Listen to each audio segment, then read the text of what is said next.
Shalom, shalom, peuple de Dieu, et bienvenue à la rhapsodie de ce mercredi 4 octobre 2023. Désolé pour le retard, ok? Alors, le thème d'aujourd'hui est « Choisissez de gagner ». Alléluia. Et le verset est pris de Deutéronome 30, verset 19 qui dit « J'en prends aujourd'hui à témoin contre vous le ciel et la terre. J'ai mis devant vous la vie et la mort, la bénédiction et la malédiction. Choisis la vie, afin que tu vives, toi et ta prospérité. » Alléluia. Le pasteur Christ dit, un choix important que vous devriez faire dans la vie est de toujours gagner. Choisissez de gagner. Lorsque vous choisissez de gagner, rien au monde ne pourra vous arrêter. Mais la première chose à faire est que vous preniez cette décision, car tout le monde ne choisit pas de gagner. Certaines personnes voyagent sur le sentier de la vie en espérant simplement que les choses se passeront bien. Et ils ne pensent pas consciemment à gagner. Ces personnes disent, eh bien, s'il y a de la chance, j'y arriverai. Non, n'attendez pas la chance. Les enfants de Dieu n'espèrent pas en la chance, ni ne marchent au gré de la chance. Nous marchons dans la grâce et dans les bénédictions de Dieu. D'autres disent, je ne choisirai rien, ni je ne gagnerai. Pardon. D'autres disent, je ne choisirai rien, je ne gagnerai ni ne perdrai. Si vous ne choisissez pas de gagner, vous aurez choisi d'échouer. Alléluia. Comment pouvez-vous aider les autres si vous ne choisissez pas de gagner? Le monde compte plus de pauvres que de riches, et plus de personnes qui souffrent que de personnes saines et prospères. Si vous n'êtes pas prospère, vous ne pouvez pas aider les autres à le devenir. Il n'y a que ceux qui sont en haut qui peuvent aider ceux qui sont en bas à monter. Alors, où veux-tu être dans la vie? De quel côté du sentier souhaites-tu vivre? J'ai découvert dans les Écritures que Dieu nous a donné le droit de choisir et qu'il nous a indiqué également la bonne et la meilleure option à choisir. Notez que dans notre verset d'ouverture, il n'a pas dit « choisissez celui qui vous semble concret, correct ». Non, il nous montre ce qui est le meilleur. Il nous dit de le choisir. Vous pouvez choisir de gagner à n'importe quelle étape de votre vie. Êtes-vous étudiant? Travaillez-vous? Ou possédez-vous une entreprise? Faites le choix d'être le meilleur et d'atteindre le plus haut niveau de réussite possible. Dieu vous fera passer d'une étape à l'autre dans un voyage ascendant et vers le succès. Alléluia, fin de la rhapsodie. Alléluia, alléluia. Donc le pasteur aujourd'hui nous explique quelque chose de vraiment simple, mais qui n'est pas aussi évident pour tout le monde. Parce que beaucoup de chrétiens croient à la providence ou croient en l'espérance, ne sachant pas que l'espérance n'a pas de date de péremption. L'espérance, on ne peut pas donner une date à un problème qui va finir quand on marche sur l'espérance. Mais par contre, la foi nous donne une date de péremption. Et quand on choisit la foi, on choisit de gagner toujours. Tous les jours, on gagne. Il nous dit, gagnez, choisissez de gagner. Et le verset d'ouverture est très important. Il nous dit, Deutéronome 30, verset 19, J'en prends aujourd'hui à témoin contre vous le ciel et la terre. J'ai mis devant toi la vie et la mort, la bénédiction et la malédiction. Choisis la vie. Vous comprenez? Donc ici, Dieu nous montre les options et puis il nous montre, tellement il est amour, il nous montre quoi choisir. Il nous dit, voici les options qui sont devant toi. Mais toi, ma fille, toi, mon fils, choisis la vie. Parce que c'est bon pour toi. Vous comprenez? C'est bon pour toi. Donc ici, il nous dit que la vie chrétienne que nous avons, on a reçu beaucoup de choses. Mais ça doit devenir un choix pour nous de marcher par cela. Par exemple, la Bible nous dit que Dieu est amour et on est ses enfants. Ça veut dire que nous aussi, on est amour. On marche par l'amour. L'amour est notre nature. Mais pour marcher dans l'amour réellement, il faut choisir de marcher dans l'amour. C'est-à-dire que moi, maintenant, je vais choisir de marcher dans l'amour. Et là que tu vas commencer maintenant à méditer sur l'amour et commencer à marcher dans l'amour. Vous comprenez? Il ne nous impose rien. Il nous donne ses options et puis nous dit quoi choisir. C'est la même manière aussi que tout ce qu'on a comme grâce, comme bénédiction, on peut choisir de pouvoir les manifester ou on peut dire, ok, oh, c'est pas grave, Dieu va faire, Dieu va faire, Dieu va faire. Ou bien, ça dépend de Dieu. Vous comprenez? Est-ce que vous comprenez que dans ce monde où nous sommes, le monde nous appartient à nous les chrétiens. Et si nous ne prions pas, rien n'arrive. C'est-à-dire que c'est notre décision qui font des décrets dans ce monde. On ne dit pas quand Dieu a fait. Le monde n'appartient pas à Dieu. Il nous l'a donné à nous. Donc pour que lui puisse agir, il faudrait qu'on lui donne la permission dans nos prières en accord avec lui. Et quand on est en accord, ça veut dire qu'on décide de marcher, de prendre les décisions que lui a prises, on décide de gagner comme lui les gagnant. Dieu n'est pas un Dieu qui perd, il ne perd jamais. il ne peut jamais perdre. C'est impossible pour lui de gagner. Et il nous a fait exactement comme lui. On ne peut pas perdre. Mais c'est un choix. C'est un choix. Donc, le passage nous dit qu'on doit décider de gagner.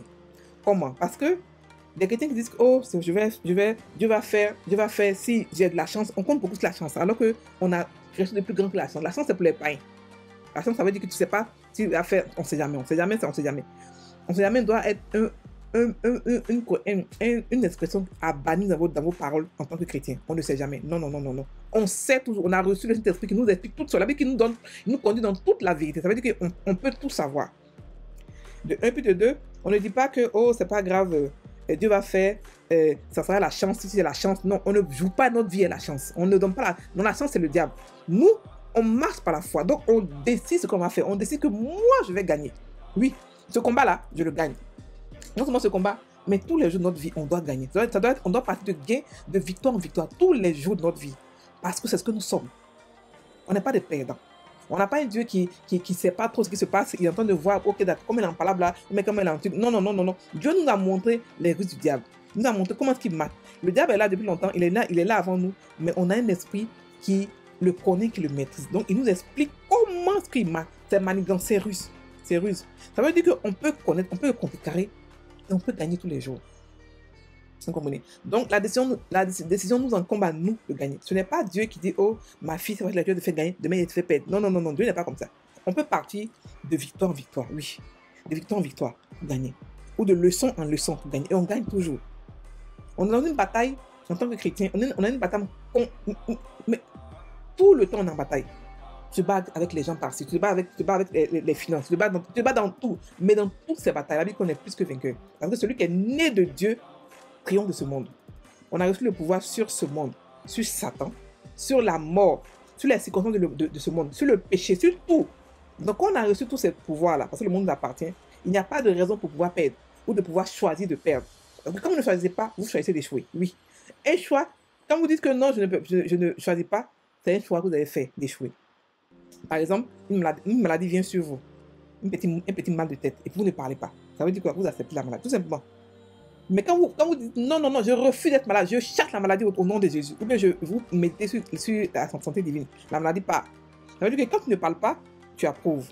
Ne pas parler, c'est un signe d'approbation. Donc, refusez d'être manipulé par le diable dans votre timidité ou dans votre calme. Vous dites non, moi je suis calme. Non. La Bible dit qu'on n'a pas reçu un esprit de timidité, on a reçu un esprit de force qui crie à bas père.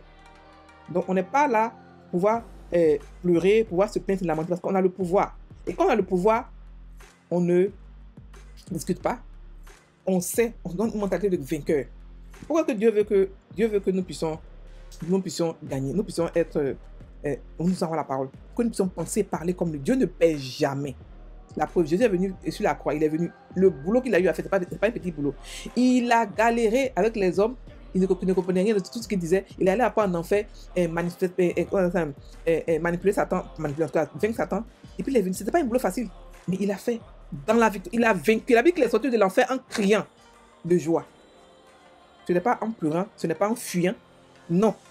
Il est parti là-bas et puis il a maîtrisé Satan dans son propre milieu pour montrer que son pouvoir est un pouvoir déchu. Vous comprenez? Le pasteur dit que le pasteur nous dit de choisir de gagner. C'est notre héritage. Donc on choisit. Comme c'est pour nous, c'est facile pour nous de choisir, c'est facile pour nous de pouvoir le réaliser. Ok? Donc, si on est tous en bas, on est tous les uns pour dire non, moi, je ne sais pas, bon, si Dieu le veut, si Dieu le veut, on va être tous dans la même situation. Les gens qui sont actuellement riches là, généralement, disent que si Dieu le veut, ils ont pris le courage en deux mains, ils ont décidé qu'ils vont toujours gagner, ils ont décidé qu'ils ne vont plus jamais perdre. Donc, prenez la décision aujourd'hui de dire que je ne vais plus jamais perdre, je ne suis pas un perdant, je suis vainqueur tous les jours. Tous les jours, je suis vainqueur, je gagne tous les jours, quel que soit X, je gagne tous les jours. Donc, voilà. Donc, le pasteur nous explique aussi que on ne peut pas se plaindre parce que Dieu nous a donné le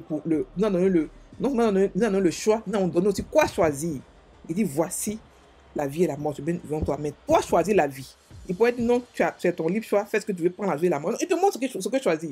Il te montre que voici la vie, choisis la vie, c'est ce qui est bon pour toi.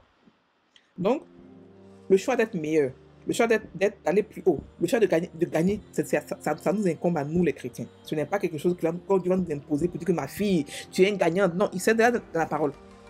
C'est déjà là pour nous. Donc ce qu'on a à faire, c'est seulement marcher dans la parole. Marcher, penser, parler comme Dieu.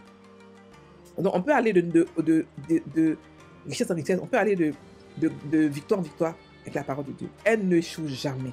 La parole de Dieu n'échoue jamais. Prenez-la, mettez-la en vous, mangez-la, faites-la grandir en vous. Elle va vous donner des fruits forcément. Elle n'échoue jamais. Alléluia. Donc, c'est ce que le pasteur aujourd'hui nous expliquait. Et qu'on doit choisir de gagner. Alléluia. Ne reste pas dans l'espérance. L'espérance ne fait rien. L'espérance, c'est une frustration. L'espérance, c'est pourquoi? C'est pour plus tard, quand on sera à Sion avec le Seigneur. Mais maintenant, c'est la foi qui marche. L'espérance va que vous frustrer. Donc, il n'y a pas de date de péremption. Elle ne dit pas que non, j'ai espoir. Oh, Dieu va faire, Dieu va faire, Dieu va faire. Dieu a déjà tout fait, mes frères et sœurs. La Bible dit que tout était accompli en Jésus. Donc, ce que tu veux comme miracle, c'était déjà fait. Ça va créer ça. Non. Ce que tu as à faire, c'est prendre, le voir et puis le prendre en esprit, tout simplement. Donc, tu peux choisir d'être tout le temps dans les miracles. Tout le temps de vivre une vie miraculeuse. Tu peux choisir d'être tout le temps dans la victoire. Quel que soit le problème, quel que soit l'adversaire. On sait tous qu'on est un seul ennemi. Il manipule d'autres personnes. Donc, ça veut dire que on a déjà la victoire parce que l'ennemi, on l'a déjà vaincu. Il a dit que quand Dieu allait vaincre l'ennemi, on était en lui. Donc, on sait déjà comment le vaincre. On a déjà vu ça en esprit. Comment est-ce qu'il a vaincu. Donc, tout ce qu'on a fait, c'est seulement répéter le processus. Tout simplement. On fait que répéter le processus et puis on gagne toujours. Alors, aujourd'hui, j'ai été vraiment un peu rapide. Ok? Donc, c'est juste pour vous dire ça. Soyez bénis. On fait la prière. Cher Père, je choisis de marcher dans tes voies et d'aligner mes pensées, mes paroles et mes actions selon ta volonté. Je ne suis pas gouverné par la chance ou le hasard. Je marche plutôt sur le chemin de la victoire, de la promotion, de la force, de la santé et de l'excellence. Alors que je parcours mon chemin à travers la vie avec ta parole, à la louange et à la gloire de ton nom. Amen. Frères et sœurs en Christ, soyez bénis, passez une très bonne journée.